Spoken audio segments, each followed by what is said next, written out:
issues. First and foremost, what we are working on continuously, that we have to diversify our trade. The Commissioner gave us a state on ongoing negotiations with India and a number of other countries and regions in Asia, Middle East and Africa. It's of the highest priority for the Danish presidency to move these negotiations as much forward as possible and hopefully also finalize the Mercosur. We also discussed our approach to China. Cooperation and economic interaction with China remain vital in many areas, but we need to be clear-eyed and confront the challenges, including unfair trade practices and recent export control measures. Our trading relationship with China is unbalanced. So today we discussed among ourselves, but also with our American colleagues, how we need to address weaponizing of dependency through the use of our instruments and conditions, through incentives for investments in the EU, and through remaining open and diversifying our supply chains. We need to enhance the EU's capacity in relation to purchasing and stockpiling raw materials.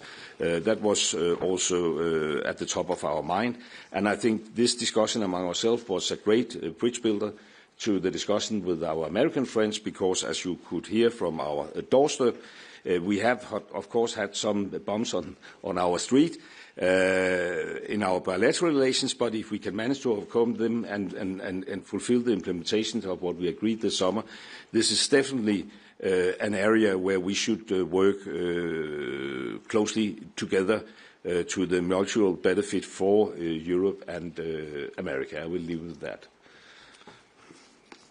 Thank you. Thank you very much also for the floor. First and foremost, I would like to thank the Danish presidency and to you, Lars, for organizing extremely loaded council in a way that we are not only managing with time, but on all the topics we had extremely useful discussion, which I think is appreciated by all trade ministers and definitely by the European Commission. I would like to thank you for creating the opportunity for us to debrief the ministers in quite some detail on the process with all our free trade agreements. So we touched upon the Mercosur, which we believe we will push over the finishing line very soon.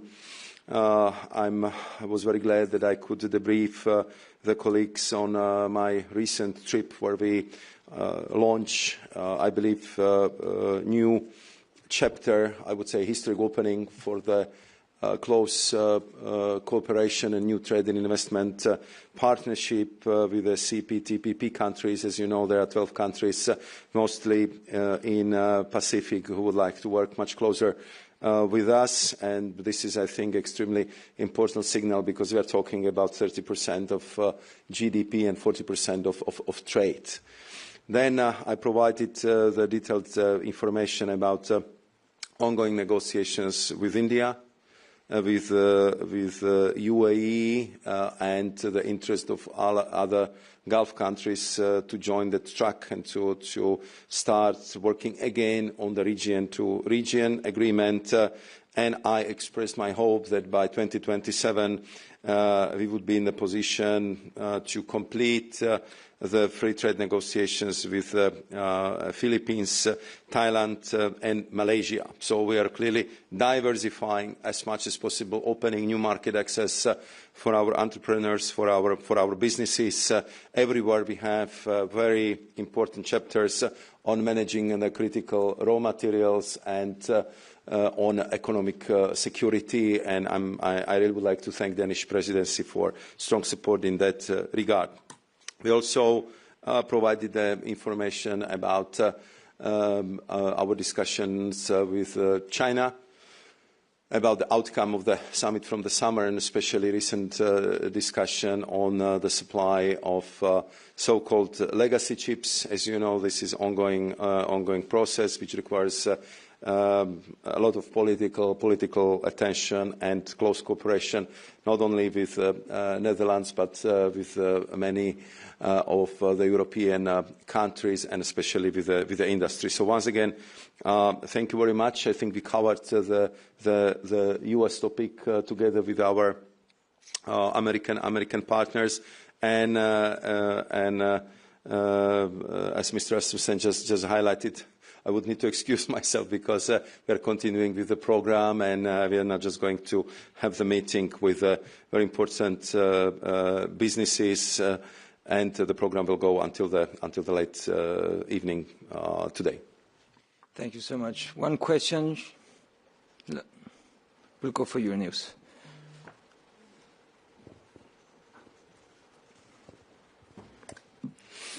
It's a question for Commissioner Sefcovic. Mr. Ludnik just said that he expected, if not the EU to backtrack, but at least to adapt its digital legislation. Isn't it a red line for the EU? Is it really on the table?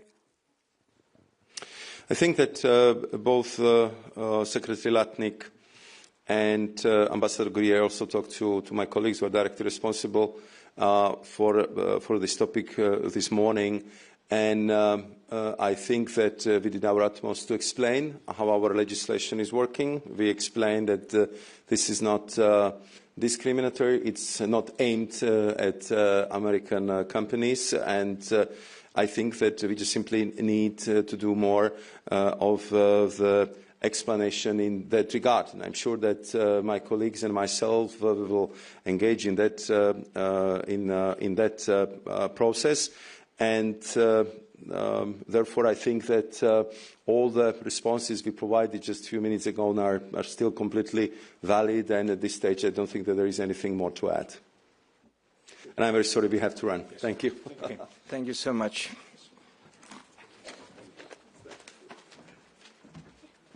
How many years?